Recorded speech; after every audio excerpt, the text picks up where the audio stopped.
Assalamualaikum warahmatullahi wabarakatuh. Berjumpa kembali dengan saya di channelnya Ayo Buka Mata. Kali ini masih melanjutkan tentang dunia emas hijau atau vanili. Di episode kali ini nanti akan kita ikuti bagaimana proses pembibitan atau penangkaran dari bibit vanili sampai dengan penanamannya. Masih bersama saya, dan jangan lupa like, komen, dan subscribe-nya saya tunggu. Di video ini nanti terkait untuk pembibitan. Ternyata bibit itu bagi yang baru pertama kali memang harus mendatangkan dari luar atau beli, tetapi bagi yang sudah punya tanaman ternyata bisa sekaligus untuk persiapan pembungaan. Nah, itu dengan dilakukan pemangkasan, hasil pangkasannya sudah akan menjadi bibit. Bagaimana lebih jelasnya, kita ikuti penjelasan dari Mas Baron. Pak Eko, kita hari ini akan belajar bersama memotong sulur vanili untuk pembungaan. Jadi syarat berbuah itu adalah sulur yang menjulur ke bawah dan tidak menyentuh tanah. Jadi seperti ini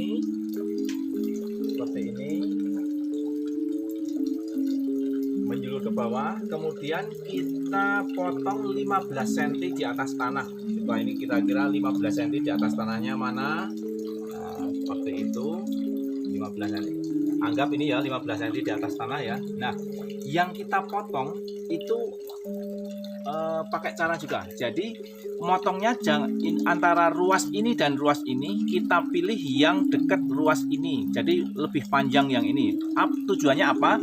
Tujuannya ketika ini nanti busuk itu masih banyak ruang untuk busuk atau bertahan hidup, paling nanti sampai sini. Itu Pak Eko. Tapi kalau maunya di sini dekat yang dipotong ini setelah sebelah sini, ini nanti bisa busuknya bisa sampai jauh gitu. Kalau seperti ini kan dipotong di sini, nih kita perhatikan ya, potong di sini, set. Nah ini masih banyak untuk penyesuaian atau mempertahankan hidup. Nah ini ketika dipotong yang kering hanya segini. Jadi masih banyak yang perlu. Ini ada satu trik untuk Pak Eko. Kalau umpamanya buah ini saya memakai cara orang Bali Pak Eko. Jadi supaya ini sulur ini nanti buah semua. Ini caranya ini kan sudah dipotong Pak Eko. Sudah dipotong. Nah, ini potong lagi. Set. Nah, nanti ini akan keluar airnya. Sudah stressing air, ini keluar air, seminggu lagi ini kering. Seminggu lagi kita potong lagi Pak Eko. Potong lagi. Supaya ini pohon ini betul-betul stres sebenarnya nanti tumbuh bunga di sini. Ini kalau cara orang Bali, tetapi kalau saya tidak memakai itu karena terlalu kasihan pohonnya Pak Eko. Jadi alami aja ya, makanya kita potong tuh yang bunga 3 ruas atau 4 ruas atau 5 ruas, tidak dibungakan semua begitu. Nah yang ini bisa kita tanam ya teman-teman, bisa kita tanam di kebun atau di dekat rumah, pokoknya monggo terserah teman-teman. Nah sebelum ditanam ini dipotong dulu daunnya yang paling bawah.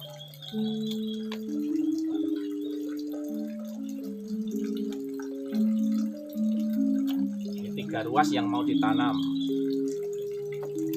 Nah nanti nanamnya ini 1, 2, 3 ini yang dipendem di tanah. Ya. Ini satu lagi nih Pak Eko, kita coba praktek. Nih, ini sulur kita kira-kira 15 cm di atas tanah. Sebelah mana? Oh, sebelah sini kira-kira. Terus dipotong. Nah, ini bibit untuk ditanam lagi. Ada lagi Pak Eko, mundur sedikit. Nih, ini kita potong 15 cm di atas tanah. Oke. Nah, ini bisa ditanam seluruh panjang. Jadi 1,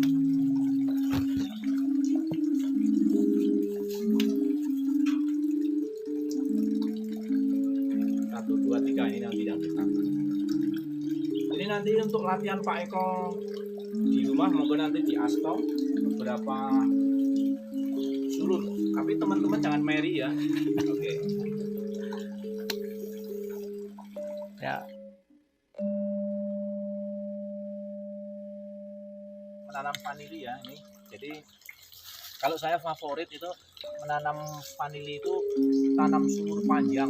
Jadi kenapa sulur panjang? Karena kalau sulur panjang ini segera tumbuh bagus. Kalau sulur pendek umpamanya 2 ruas atau 3 ruas itu lama.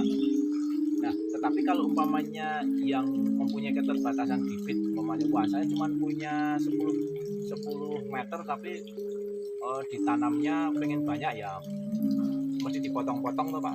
Tapi kalau saya karena ya alhamdulillah ini nggak beli, jadi langsung saya ambil dari sulur yang sudah menjuntai ke tanah dan merambat bebas.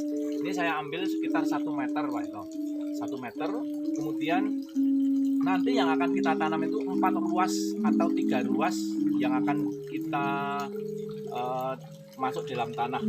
Ini 1, 2, 3, 4. Itu biasanya kalau umpamanya teman-teman punya risatun F itu untuk perangsang akar boleh dioles. Kalau nggak punya, dioles pakai bawang merah itu di sini 1, 2, 3, 4 itu boleh. Kalau tidak punya, tidak dioles zat pengatur tumbuh juga nggak apa-apa. Caranya ini kita rebahkan begini, yang kita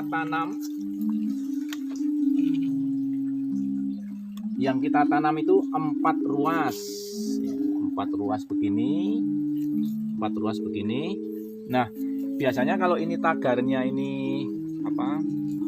Pohon, itu langsung kita ikat dengan pohon. Tapi kalau ini dengan batu bata ya kita ikat dengan batu batanya. Ini tadi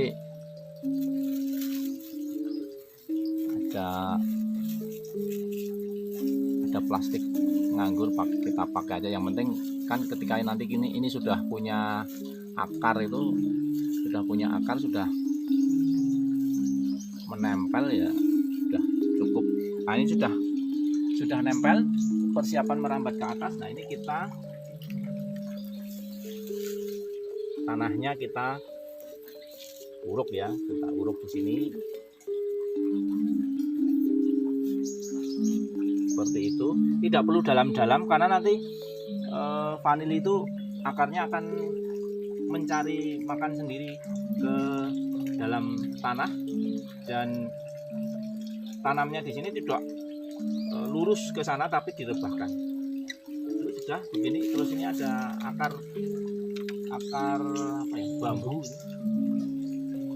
seperti itu, hanya untuk pengaman aja. Kalau umpamanya nggak pakai ini juga nggak apa-apa. Ini sudah selesai. Nanti paling 2 minggu 3 minggu sudah tumbuh. Kalau ini di sini nggak ada tunas berupa potongan, biasanya nanti tumbuh dari sini 2 atau 3 ruas dari atas itu tumbuh tunas. Cukup simpel, tidak sulit.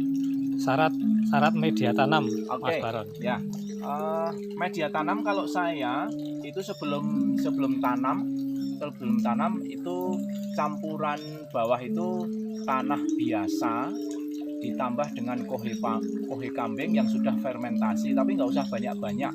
Kohe kambingnya sedikit aja. Jadi umpamanya 10:1, jadi 10 tanah, kohe kambingnya 1. Jadi perbandingannya seperti itu. Kemudian setelah ditanam, setelah tumbuh itu kalau saya pupuknya itu pakai daun manding atau daun kaliandra, daun lamtoro, daun paling bagus lagi daun kelor. Itu kita babati langsung taruh di sini. Kemudian setelah ditanam seperti ini biasanya kita ambil kita ambil daun bambu kering gini supaya daun bambu itu sebagai pupuk. Jadi mengandung jamur trichoderma juga untuk supaya tidak layu fusarium, kemudian sebagai pupuk kompos, kemudian mengurangi penguapan. Jadi ketika musim kemarau kita paling cukup menyiramnya seminggu sekali atau seminggu 2 kali. Karena apa? Penguapannya nggak banyak karena sudah ditutup dengan ini. Kemudian mencegah tumbuh rumput yang terlalu banyak. Jadi sebagai mulsa alami, begitu Pak Eko. Medianya cukup simpel, tanah aja sama kohe kambing. Begitu. Satu lagi, satu lagi. Jadi ketika kita menanam, jadi yang kita masukkan untuk pupuk itu ya bebas sampah dapur itu. Jadi mamanya ada kulit bawang merah, kulit terong, kulit wortel dan sebagainya, ya udah masukkan aja. Kulit telur, kemudian kita remas-remas hancur gitu terus kasihkan aja. Jadi anggap seperti di kebun konvensional, tetapi ini lebih skupnya lebih kecil. Jangan sampai terinjak manusia dan juga terinjak ayam. Kalau seperti ini kan aman, tidak dieker-eker ayam karena apa? Di pinggirnya sudah kita kasih jaring ya, pagar. Dan ini pagar seperti ini murah ini. Jadi jaring dan waring. Kalau ini namanya waring. Waring itu ada bingkainya di atas sama bawah. Jadi ketika kita bentangkan gitu selalu sama. Tapi kalau jaring itu kan kalau di penteng itu biasanya tingginya nggak sama, Pak ya. Kalau ini sama. Jadi mudah dan enak. Dan ini tangganya tidak jaringan, nggak apa-apa. Ini maunya bambu atau kayu. Lebih rapi menurut saya dengan jaring, dan aman dari ayam. Dan ini nggak ada ayam masuk. Itu Pak Eko, makasih. Demikianlah cara penanaman atau penangkaran dari bibit vanili. Dari penjelasan ini berarti bisa kita ketahui bahwa ternyata semakin lama nanti kita membudidayakan tanaman vanili ini, maka biaya untuk menambah kapasitas atau menambah jumlah dari pohon yang sudah kita miliki justru semakin murah, karena dari kegiatan kita perawatan dan persiapan untuk pembungaan atau pembuahan ini akan menjadi bibit baru yang bisa kita tanam di lahan atau tempat yang lain. Silahkan selamat mencoba untuk rekan-rekan semuanya dan teman-teman yang berminat di dunia pertanian atau perkebunan vanili. Semoga bermanfaat. Dan jangan lupa untuk selalu pantau channel Ayo Buka Mata. Banyak informasi penting lainnya yang akan kita sampaikan. Tetap berkarya dengan penuh semangat. Dan jangan lupa semangat untuk tetap sehat. Terima kasih. Assalamualaikum warahmatullahi wabarakatuh.